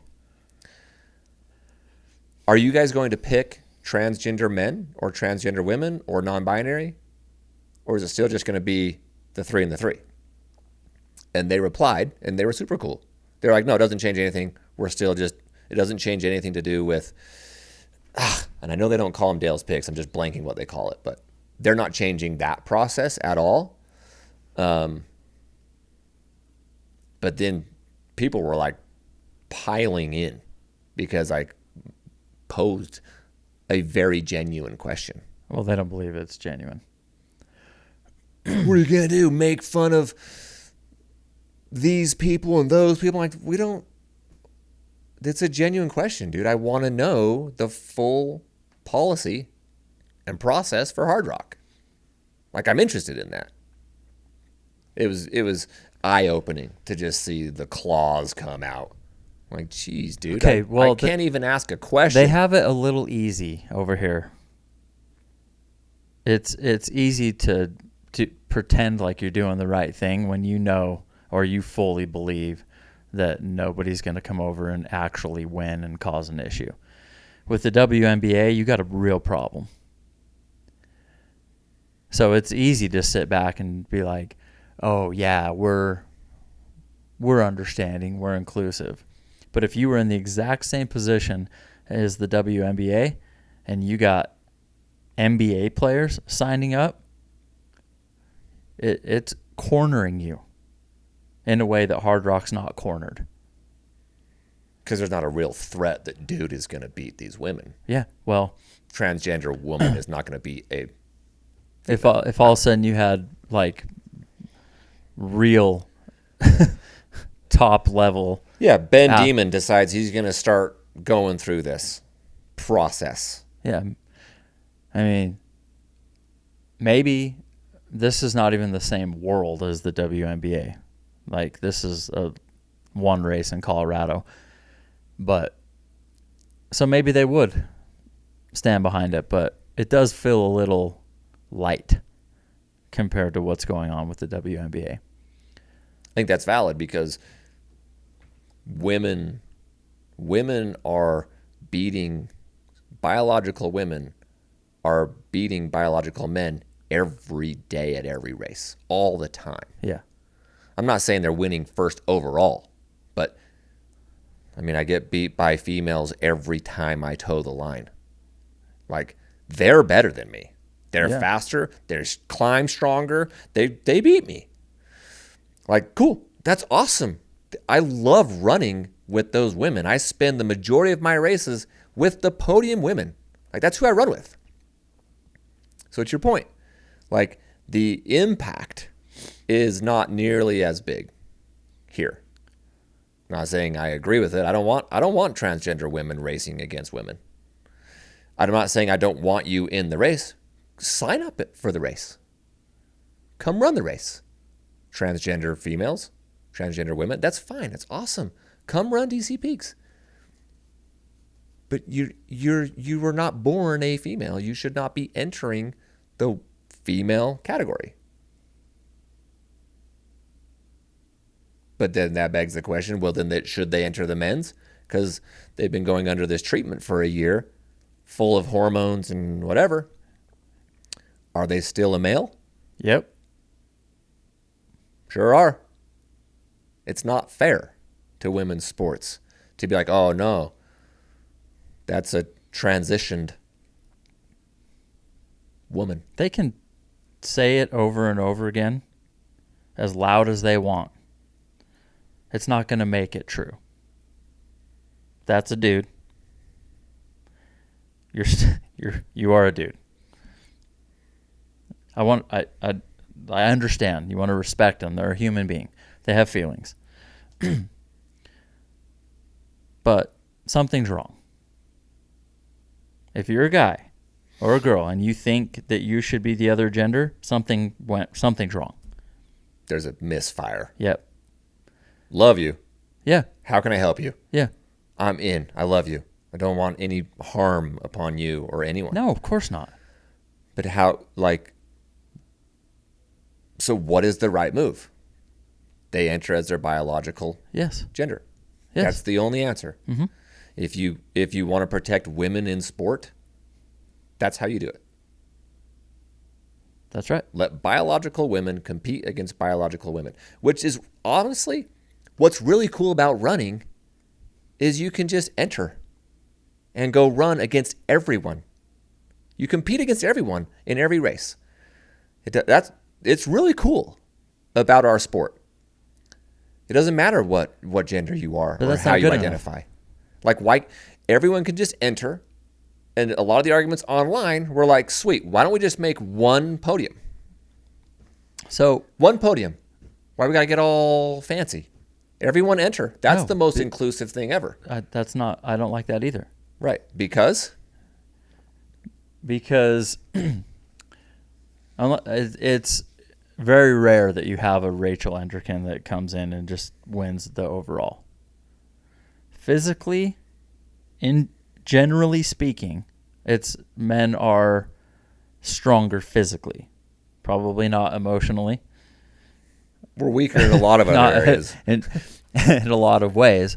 But when it comes to jumping and lifting and historically running and all of that stuff, men are just stronger. The best of the best are. I don't mean that there aren't women who there's beat plenty men of women that would whoop my ass. Yeah. But the best woman in the world is not beating Ludo.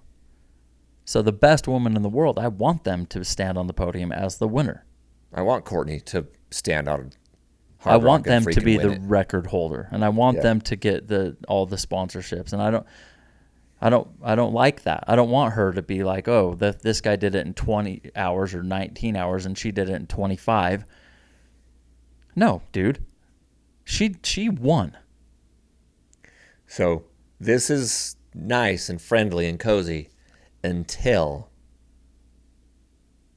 a couple years from now, dude beats Courtney at Hardrock. Or dude beats Rachel at Hardrock because she's getting in Hardrock this year or next year. It's wild to me that, if you're a transgender woman, yeah, that means you were a dude? Yeah. Okay.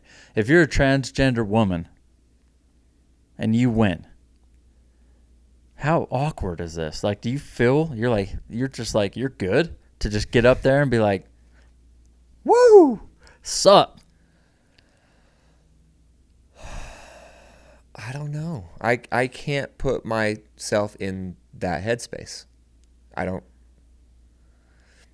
It's the same to me. It's no different than being on HGH and drugged and just freaking PED'd out and standing on the podium being like, yeah, what's up? I'm juiced to the freaking gills. You're And like, beat people are everyone. like, I thought you guys said you didn't care. Right. Hey, do you know that I did this, actually? I was a transgender female at the Powder Puff game in high school. What? I don't remember this. you played on the Powder Puff football team? Bro, me and Kelly O'Hara, we were the coaches. Oh, The football my players, gosh. the football players were the coaches of the Powder Puff game.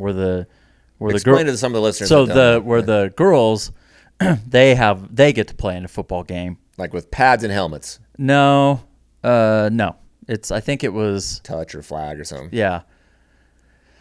It's been a long time there, buddy. So we did a couple practices and did some plays, and we had a play called the Mick and Kelly special. And so we got these wigs, and we had the uniforms on, and had the black marker stuff under your eyes. So we just had a play where we subbed in. Kelly was the quarterback, I was the wide receiver, and I like crouched down, like all small, like so I was wide receiver. And we do the play, and I just go flying past this girl. Kelly hits me deep, touchdown. This is at Bountiful High. Crowd goes crazy. The play was that all the girls on our team would run down and jump on me in the end zone. So they wouldn't know.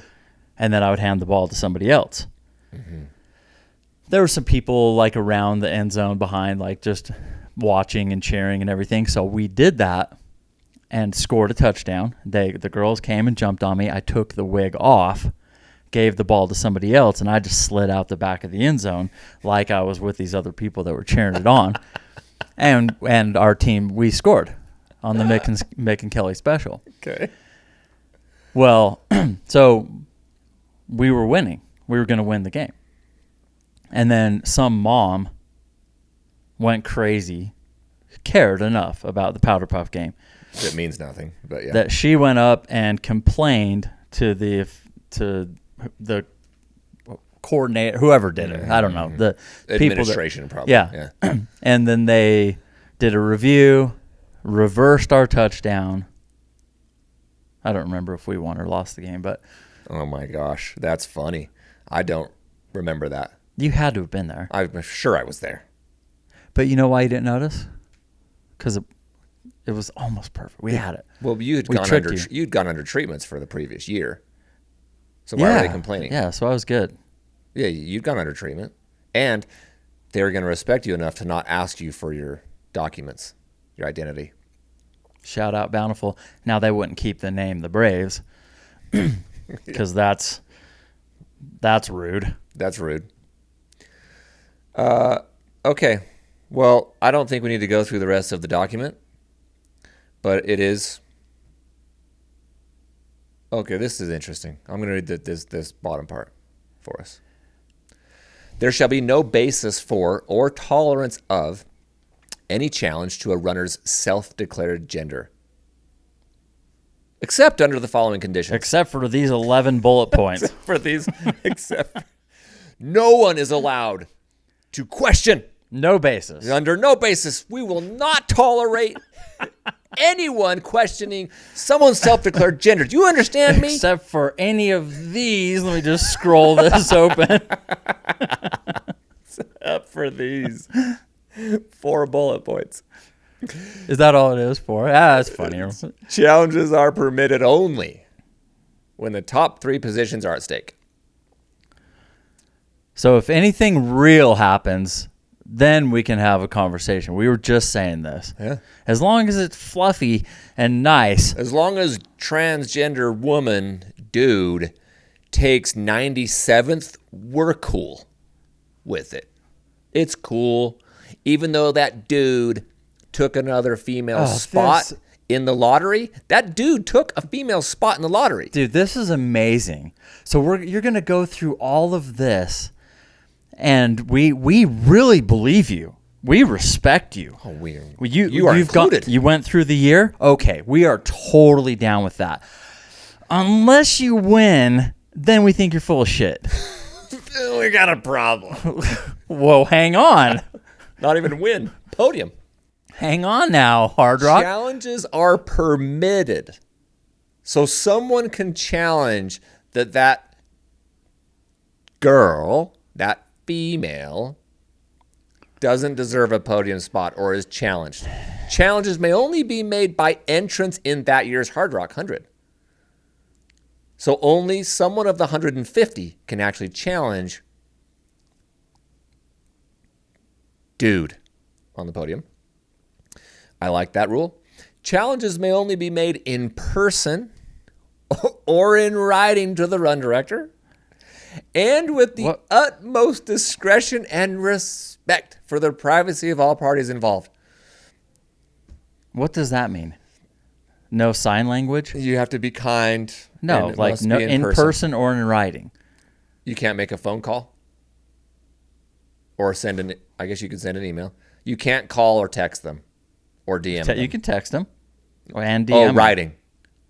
You just can't call them. So just don't call me. Cool. Just don't call me.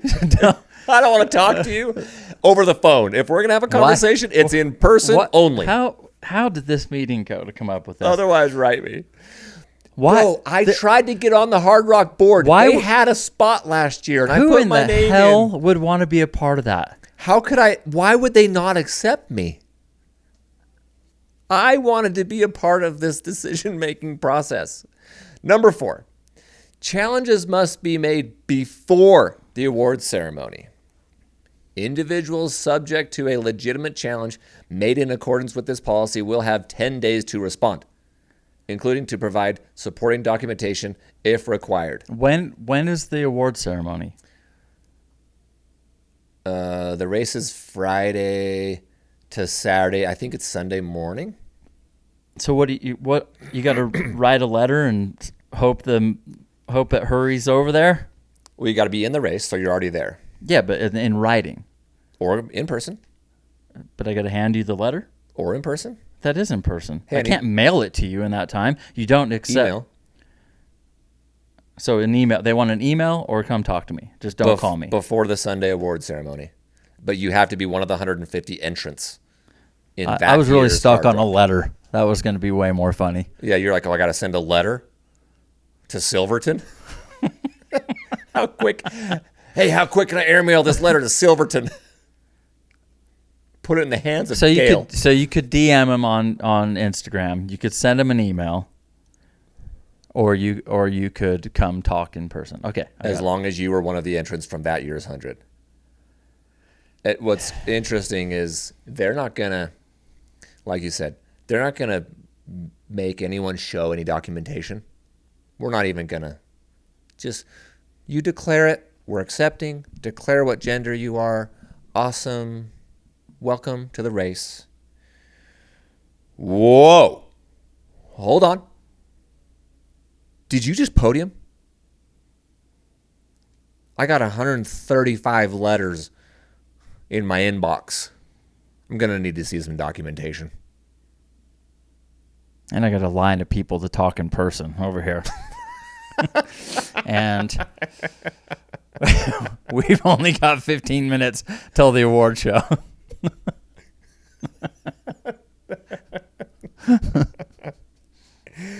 Okay. And you know what's so funny? Like we talk like this and we're so mean. We're so mean. Dude. And I'm like, you know what? You're mean. I'm calling you mean. You're a dick. You are. I'm mean. Why am I mean? I'm standing up for women, but somehow I'm the big mean guy over here. And I'm like, no. Sorry. No other podcasts want to do it. We'll do it. I'm standing up for women. If you're a guy and you were born a guy, you're not racing against women. Okay? Not in our race. But they line up to do theirs. Anyone who wants to support women should sign up for DC Peaks. You will race against your own gender. I would never thought in a million years we'd have to have this fight or this argument or this discussion, whatever you want to call it. Super nuancy. Yeah, inclusive. Some buzzwords out there. Yeah. Well, you know what? Screw your buzzwords, and we're not the ones that are mean. Okay? If you want to come into our land and fight our women, well, we're going to stand up for them. That's right. So if you think that makes me mean, I'm sorry for that, but I'm actually not. I was just going to say, if you think that makes me mean, I'm not apologizing. I am quite firm. I said what I said. If most of the women that I had talked to were like, bro, back off. Like, we're cool with it. That would be one thing, but that's not true.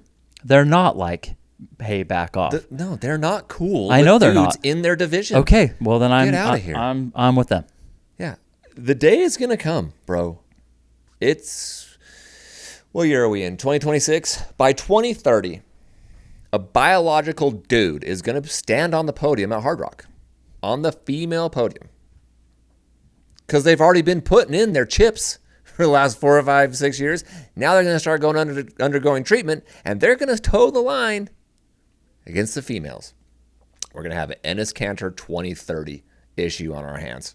And it sucks because it's like the guy that feels trapped in his own body or vice versa, whatever. I'm not happy for that. I don't want them to suffer. I don't want that at all. No.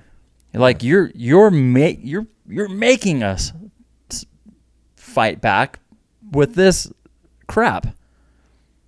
Yeah, it's hard. It's hard to read this literally days after the Ennis Cantor thing. This came out days after. I couldn't believe the timing when I got this. I'm like, how is this possible? Are they not taking a step back real quick in that boardroom? Like, whoa, hold on. Did anyone see this Ennis Cantor thing that broke the freaking internet? We're about to have that issue in Ultra. No, I didn't see that. What do you mean? Oh, we got to be inclusive. How do you not see it coming? Full speed. I'm very confused as to, like, during this board of directors meeting, how in one meeting they're talking about, like, let's involve women and women's rights and we got to protect women, and then in another meeting or later in the same meeting you're going to talk about letting guys come in and race against those women. Or do they really truly believe that that is not a man anymore? Either way, I'm not with you. You know, this is where the old men's meat shirt came up at Hardrock. How, like, I couldn't have written the script. I couldn't have written it this way. Here for the women's race, worn by a dude, crosses off the W and O, so it says here for the men's race. We make a joke. We almost get canceled. And then in the same calendar year, Hardrock's like, yeah, we're cool. We're here for the women's race too. And dudes who want to be women, they can compete against women as well. I don't know how you write that. That has all transpired in 13 months. That's where we are. Slippery slope we're going down in ultra running right now. In all sports, technically, unless the WNBA does the right thing here. It's going to be interesting to see what they do. All right. I'm going to read these last couple and then we'll wrap up. This policy is built on trust. Trust that athletes will register honestly. Because we do know a dude that registered as a female and got in. Oh, that they actually got. I know. Yes. He got in. I didn't know that part. Yes, dude. Okay, so dude wants to get into Hardrock. He knows that his odds increase if he registers as a female. So dude registers as a female, gets in. People complain about it. Women complain about it. Wait, they did? Yes. Women complained. So this is, okay, about 5 years ago. Dude was like, I'm never getting into Hardrock. Like, it's so hard to get in. ran some numbers, did a little geometry, carried the one, and was like, if I register as a female, I actually increase my chances with the same number of tickets. So he registered as a female. He got in. And then a bunch of women in his community ratted him out. Rightfully freaking so. Yeah, they should be pissed. They should be pissed. So they rat him out.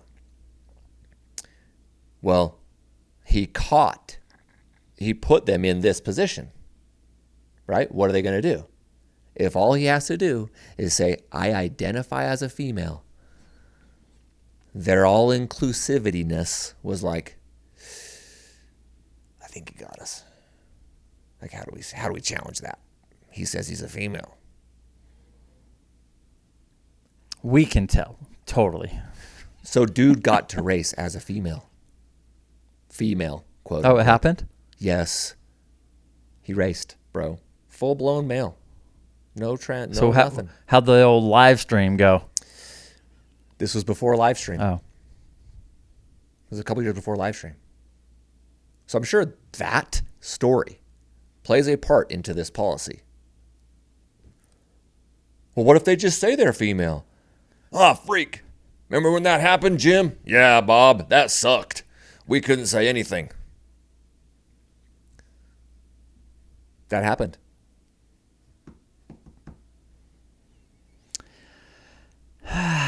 Okay. Bro, I know we're supposed to fight the old good fight. So we're just gonna still be a part of this community. Hey, man. I'm going to just be a little vulnerable here for a second. I do get down about some of the stuff that people say about us. It does get challenging for me when we get a lot of hate coming at us from them, their little groups. It gets discouraging. And then we get a ton of DMs and comments and people fighting for us in the comments. And that just reignites the fire of like, no, I'm going to stand up for what I believe in. I'm going to stand up for what I stand for. And like, in this instance, like women competing against women in sport. I don't want any freaking dudes competing against women. That doesn't mean I don't love that transgender woman. I can totally love them and be kind to them. Sit down and have a meal with them. Hang out with them. Go on a run with them. But you should compete against the dudes, bro. Or just join the race as neither. Like, non-binary. You're not competing against the women. Don't take from them. So yeah, it does, dude. Like, to your point of like, we're going to be a part of this community. I think there's a large group of people in the trail community that are begging for what we're doing. Like really craving this balanced effort in the sport. That's all the feedback I'm getting. A ton of that feedback. Yeah, because it's like this mob mentality, and everybody's what are we supposed to do? And everyone like, gotta be careful what I say.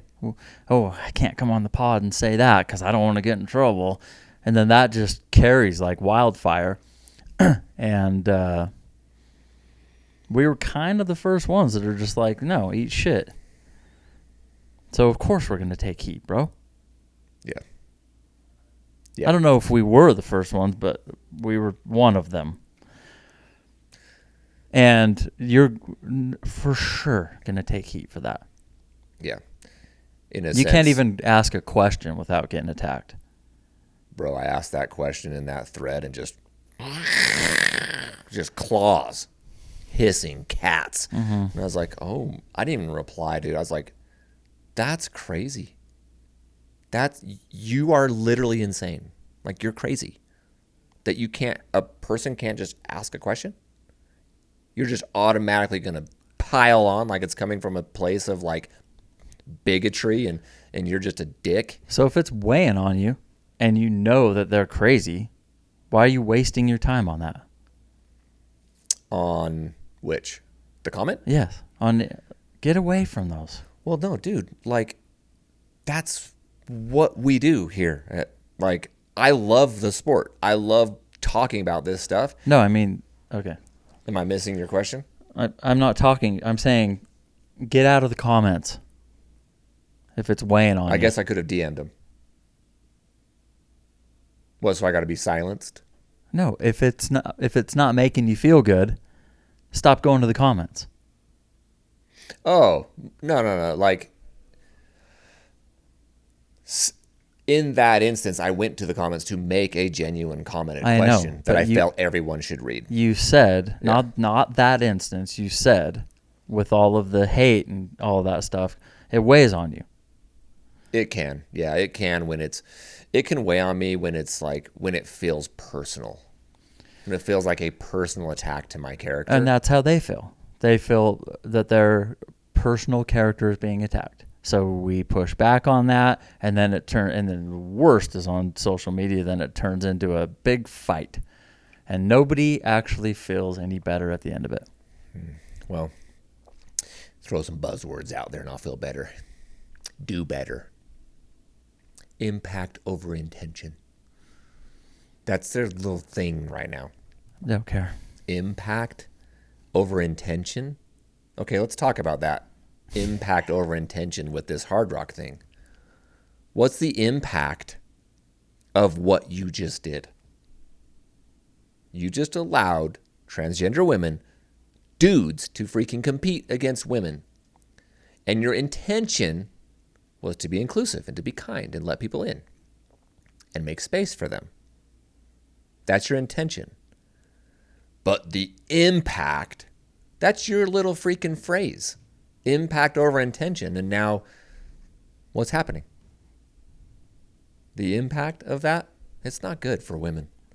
No. We're a few years away from a dude standing on that podium in Silverton and all hell breaking loose when that happens. That's going to be something. Yeah. Well, the people will speak, and they still line up to go run the race. Yeah, which I'm down. I still want to run the race. So I'm still going to watch it. We're still going to talk about it. I'm down. I'm in. Like I'm going to put my name in the lottery this December. I hope to run it. Yeah, I guess to that point, you can disagree with something and not just cancel them. Yeah, like I'm just disagreeing. It doesn't. This doesn't affect me personally. This doesn't affect me. I'm not a woman, and I'm certainly not going to podium on the woman's side. So it doesn't actually affect me as an individual, but it affects a lot of women. Like I said in the beginning of this, 5 to 8 women in Hardrock every year who are busting their asses to be on that podium. It's going to affect those 5 to 8 women. When dude shows up as a transgender woman to compete against those 5 to 8. Yeah, so I'm fighting for them, even though it has no direct impact on me. Yeah, and mine is more of just like, whether it impacts me or not, I'm just like, oh my God, just no, stop. And that's how I feel about it. I'm just like, this is exhausting. This game.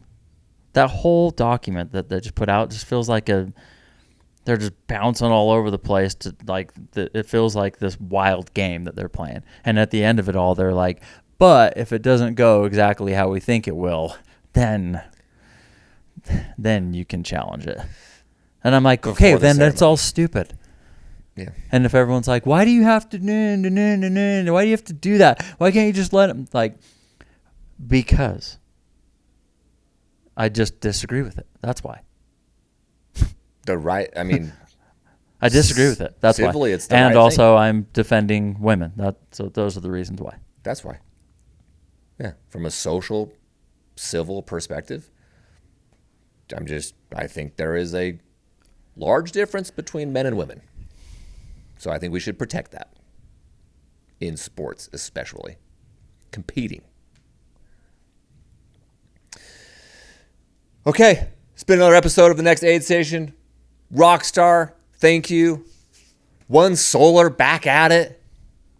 Huh. Yeah, I'm going to go One Solar. DC Peaks, sign-up's been popping the last couple of weeks, so thank you for that. DC Peaks has been awesome. We're looking forward to an awesome race to have events. Tune in next week. We'll go OCC, CCC, and UTMB, calling our shots. See you next time. This has been another episode of The Next Aid Station.